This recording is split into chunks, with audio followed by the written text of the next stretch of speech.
equity, are we supporting equity in terms of the consumers or the producers? So if there is competition, you promote competition in the market by inviting foreign companies to put up shop in our market and open the entire market for them. Yes, there is more choice for the consumer. The ultimate winner is the consumer because he gets low rates. But are we giving equity to the domestic companies? Again, this is a debatable topic. But to conclude on that, the policies must be such that the consumers' rights are protected, but also the rights of the domestic producers must also be taken into account so that they do not feel at a disadvantage. Because ultimately, if the domestic producers do not get sufficient amount of profit and leverage, then the country cannot develop in the long term, albeit in the short term. So that's my submission to that. Thank you. Since we have long been discussing about economical viability, does anyone in the audience have questions about social equity and environmentally robust cities? As these two are also dimensions of the topic.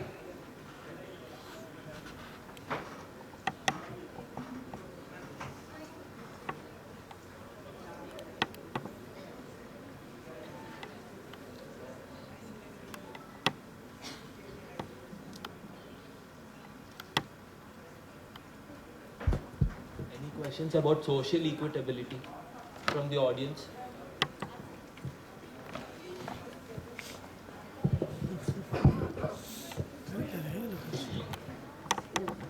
Hello, it was quite enriching for me to hear you all. I just have one question, that how you can, the surplus labor that is being created in the rural area, which is migrating to the urban places, how can you cater that?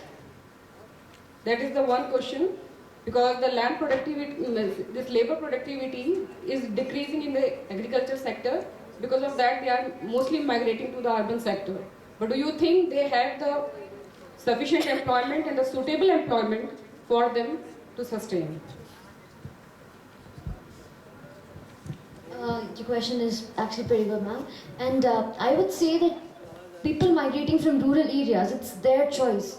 I mean, urban areas give them a promise of better life, and they see movies and people going around in cars and all. It's a choice that people from rural area make to move into the urban area. And after they come to the urban area, the reality kicks in that they really don't belong here. They're better off with their farms and cultivating and farming and stuff like that.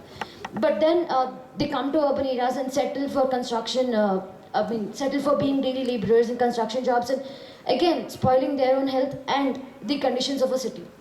Yeah, the second part I may appreciate, that after coming to the urban centers, they realize they are more happy in their agriculture thing.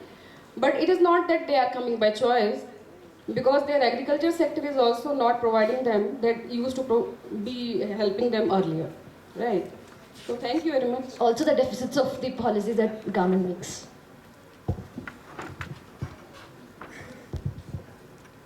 Ma'am, I would like to add on to this. As we know that agricultural production, that yield has to be increased by the machinery. If the manpower is decreased, the production should not decrease actually. It does not depend upon the manpower, but it depends upon the quality and the whatever we are using for agriculture. The people more interested in other activities than agriculture, they will be earning their money. But we can't neglect the production of agriculture. Yeah, and just to add to this, you are true that because of the mechanization of the agriculture, the surplus of the workforce is being created in the agriculture sector. That is true, but we need something else. And how can they be involved? They can be involved in the other activities, tertiary and the other ones. But there is a non-farm sector. In the agriculture, there is a non-farm sector. Actually, I think we are digressing slight bit from our debate topic. But it's interesting to talk about the agricultural labor. We had recently conducted a evaluation study of Manrega, and we found in 3 states, and the states which are performing well in Manrega, that there is not agriculture labor surplus in rural areas. On the contrary, because of Manrega, lot of people are not are going for Manrega, projects, and there is a shortage of agricultural labor in variety of states. So there is also a debate whether Manrega has actually helped the agricultural sector, or rather, in a sense, given a setback to the agriculture, because the people are going in for Manrega projects, or they are migrating to urban areas. There is a huge shortage of agricultural labor in states which are performing well in Manrega. So some different studies are coming and they are giving different school of thoughts, and perhaps this is why the Manrega is being tweaked to see that the agriculture sector doesn't get the kind of the setback. And I also want to say here that I heard from all of you that about the agriculture sector is not performing well, and the GDP is getting not the kind of push that is required from the agri sector. The fact is that states like Madhya Pradesh are performing one of the finest states in the country, and they are registering the growth rate of as high as 25% current year. Last year we performed 18%. Before last year we performed 19%. So registering a growth rate of 18 to 19% per annum is something phenomenal. And you cannot and you should not undermine and underestimate the importance of agriculture sector in our overall economic growth, especially for GDP. Actually, if the agriculture sector performs and so about 4% per annum, that is the only thing that can bring you into the double digits of GDP. So you rely high on service sector, you rely high on industrial sector, and agriculture is considered to be laggard, but it is not. It is not, and this is the only sector which can bring your economy to double digits. And right now we are performing nationally about 2.5%. If we grow for about 4% per annum in agri sector nationally, I think that GDP will rise. So those who are discussing about urban-centric people, all of you are planner or urban planners, please consider agriculture sector as one of the most important sector for our economy in this nation, because we, come what may, we are an aggregated economy and we will continue to be an aggregated economy for many years to come.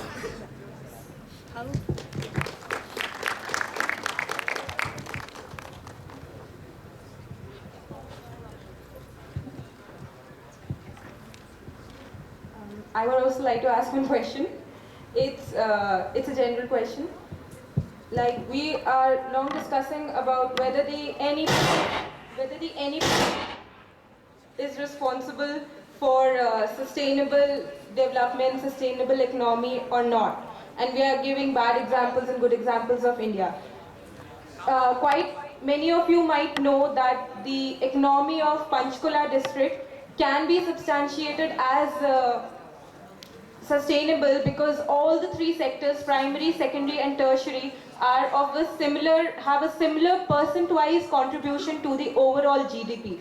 And the growth rate of GDP of Panchkula is quite higher than cities like Chandigarh and Delhi also. So don't you think that it's not the policy that is impacting the success or the sustainability, it's rather its implementation and the administration in the area?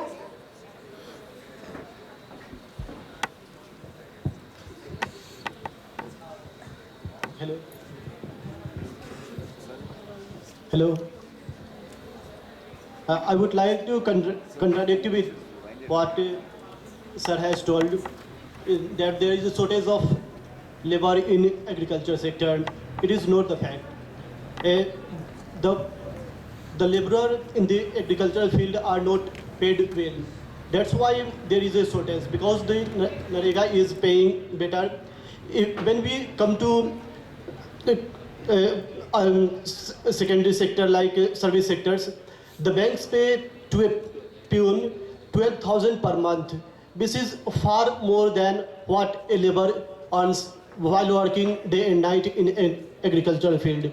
So it is the payment what one get, the earning from the job, that's determine the surplus or the shortage of labor in any field.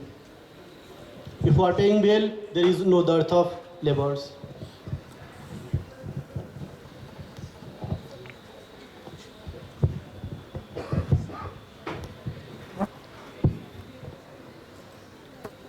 like to answer on the question being asked on the implementation of the policies that has been framed for the betterment of the nation.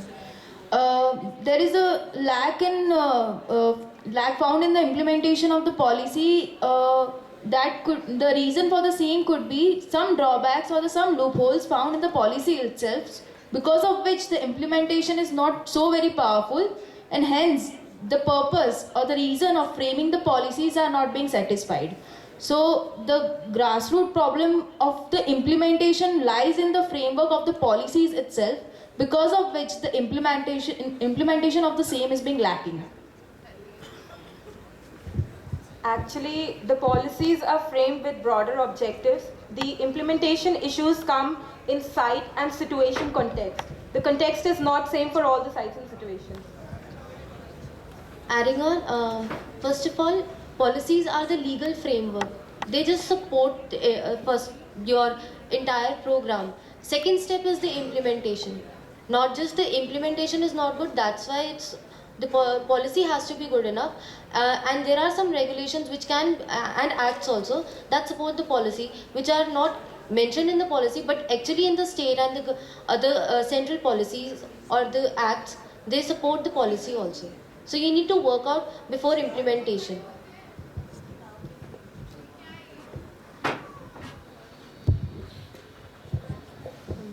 I would like to say that this questioning, these policies are good or implementation, you're questioning planning itself, because we make the plans and policies. If you only look about the implementation stage, then why are these plans to be made better? Because these plans should be so perfect that the people who implement, they'll have like the base for that. Thank you.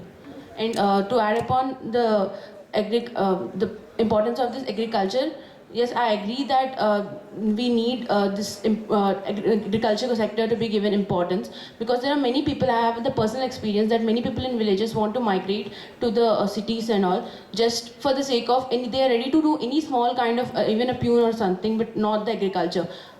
If this continues, what about the productivity of the country? And we should remember that in early ages, even the essence of our country is in agriculture. So I think it should be given importance. Thank you. To your question, ma'am, I would like to answer that.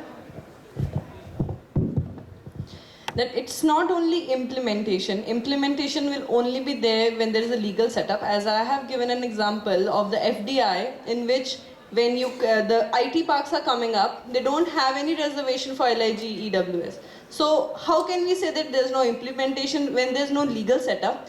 I agree that in India, due to corruption, due to many other reasons, maybe the implementation is weak, but I personally feel even the legal setup is weaker. Yeah, to sum it up, Tanya, you have rightly pointed out that lots of at implementation stage, some innovative mechanisms are indeed required, and as sir has pointed out that yes, agricultural labor is at scarcity. I won't contrast that, but the fact is that India still has 30% of its youth population as unemployed. Now, at one stage you say that they are unemployed, at another stage you say you don't get workers for agriculture, you don't get workers for pottery, you don't get workers for electrician, you don't get workers for running the mills. So the point is that the new economic policy which was being envisaged to increase the competition or to increase the level of offerings in the market, one has to complement that with the kinds of projects one introduces. So for example, skill development project. There's one project called Rurban or Pura, as the name is told, which actually de-promotes the rural to urban migration. So it kinds of provides urban facilities in rural areas. Similarly, skill development program. Those who are the things like agricultural university or potters university or let's say electrician university, these things can very well be provided in rural areas, so that migration can very well be restricted, and also we get a quality of labor. Also complemented to that, schemes like urban mapping scheme. So which areas are good for what? So for example, like Panchkula, for example, in Madhya Pradesh is very famous for organic farming. As much as 40% of the country's exports of organic farming are through the state of Madhya Pradesh. So the skill development and urban mapping scheme can be merged and integrated to form better results to accomplish the task of new economic policy so as to achieve sustainable or equitable output, so to speak?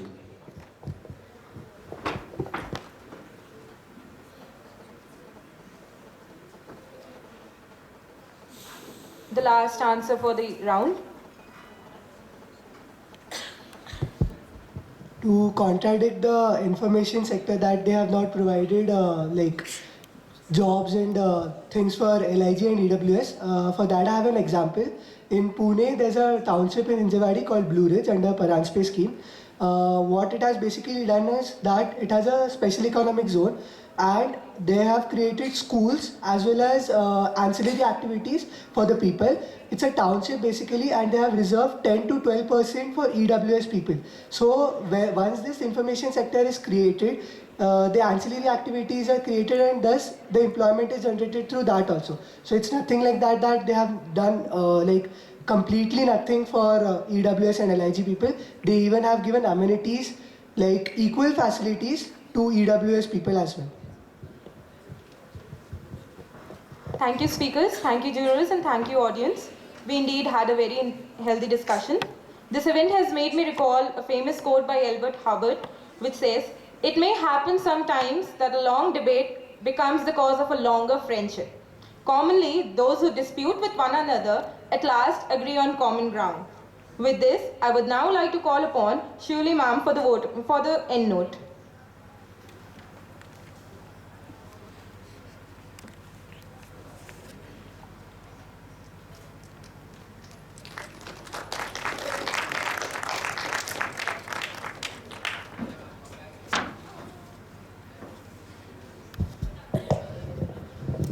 I'll use the hand mic because it's equally important to be seen as to be heard.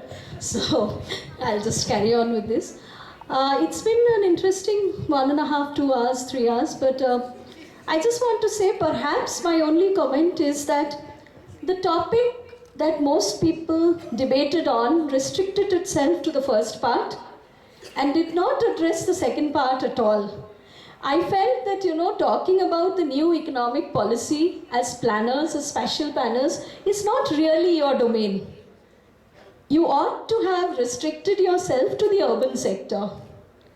Because, it has several ramifications, as you saw from cross questions, etc.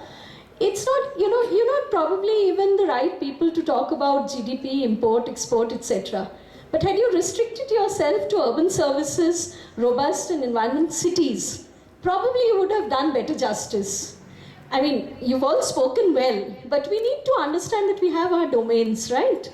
So, and where these policy initiatives, there are specific policy in the urban sector, which were there post the new economic policy's introduction.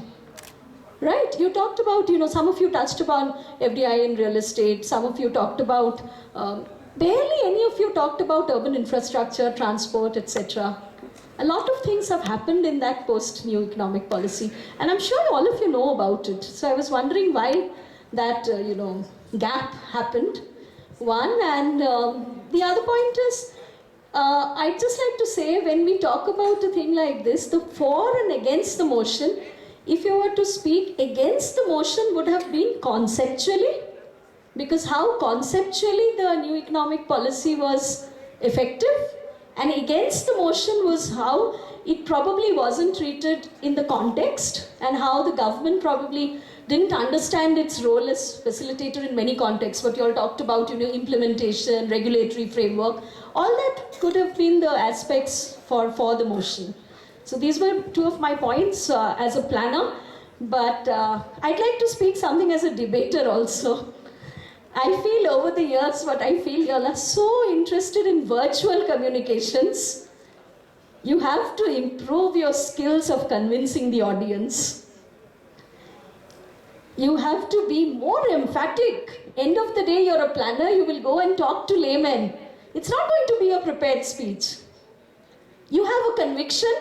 You have to make 1,000 more people convinced of your convictions. You have to take them on board. It will not be through Facebook alone, right? So you have to need to talk and reach out to people. So that's something, Tanya put up a lot of stuff about me. So I thought, it's been 25 years since I last debated, probably 25 years. And skills have changed. Oratory skills have changed drastically. You get stuff from internet. You have so much more access to information now. Use it. Use it to convince your people, get them on board. Right? Okay, that's all. Thank you.